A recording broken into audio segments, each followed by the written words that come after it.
आपके wrestling federation के जो प्रेसिडेंट हैं उनके खिलाफ चार्जशीट फाइल हो गई ना, चार्जशीटेड, वो प्रचार भी कर रहे हैं। तो एक कन्विक्टेड पर्सन सांसद हो सकता है, एक शख्स जिसके खिलाफ चार्जशीट है वो भी सांसद हो सकता है, प्रचार भी कर सकता है, और एक शख्स जिसके खिलाफ एलिगेशन है वो प्रचार भी कर सकता है।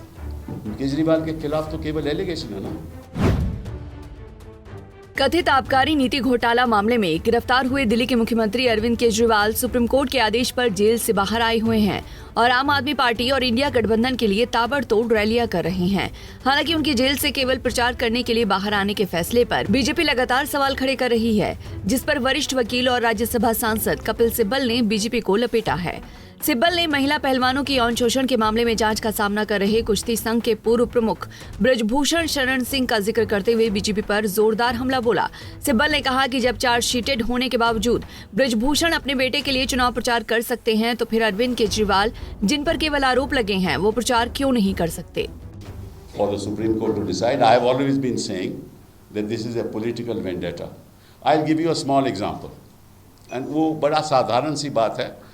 आप I hope I can persuade you. एक हमारा दोस्त हार्दिक पटेल था, आपको याद होगा, ठीक है ना। हार्दिक पटेल को 3 साल की सजा हुई थी,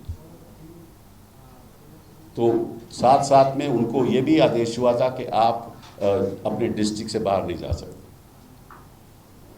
हाई कोर्ट से फैसला हुआ, मैं उनका वकील था, हम यहाँ आए सुप्रीम कोर्ट में, तो ज़्यादा मैं ना कहते हुए कुछ, उनको सुप्रीम कोर्ट ने कह दिया स्टे ऑफ कन्विक्शन।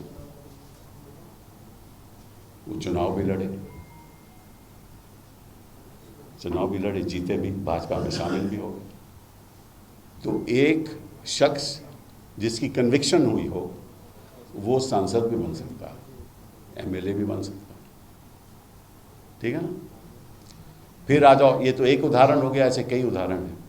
दूसरा, आपके रेसलिंग फेडरेशन के जो प्रेसिडेंट हैं उनके खिलाफ चार्जशीट फाइल हो गई ना, चार्जशीटेड, वो प्रचार भी कर रहे हैं ना प्रचार अपने बेटे के लिए उत्तर प्रदेश में। तो एक कन्विक्टेड पर्सन सांसद हो सकता है, एक शख्स जिसके खिलाफ चार्जशीट है वो भी सांसद हो सकता है, प्रचार भी कर सकता है, और एक शख्स जिसके खिलाफ एलिगेशन है वो प्रचार नहीं कर सकता।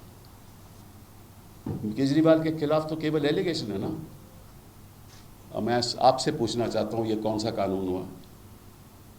ये सरासर मैं समझता हूँ कि इतना अन्याय है, चाहे वो अरविंद केजरीवाल हो, चाहे वो हेमंत सोरेन हो, झूठे आरोपों के साथ। अब जैसे ही कोर्ट की डेट आती है, ये कहती हैं कि अभी हवाला में कोई व्हाट्सएप मिला, एक दिन पहले वो लीक कर देते हैं। ये भारत हमें नहीं चाहिए, ऐसा भारत हमें नहीं चाहिए। बता दें कि सुप्रीम कोर्ट के आदेश के मुताबिक दिल्ली के मुख्यमंत्री अरविंद केजरीवाल को 2 जून को वापस जेल में सरेंडर करना होगा। ईडी ने उन पर शराब घोटाला का किंगपिन होने का आरोप लगाया है। हालांकि आम आदमी पार्टी और अन्य विपक्षी पार्टियां इसे मोदी सरकार की प्रतिशोध की राजनीति करार दे रही हैं। चंडीगढ़ से चंद्रशेखर धरनी, पंजाब केसरी टीवी। हमसे जुड़े रहने के लिए हमारे YouTube चैनल को सब्सक्राइब करें और नई वीडियो की नोटिफिकेशन के लिए बेल आइकॉन को दबाएं। अगर आप ये वीडियो Facebook पर देख रहे हैं तो लाइक जरूर करें और ज्यादा से ज्यादा शेयर करें। धन्यवाद।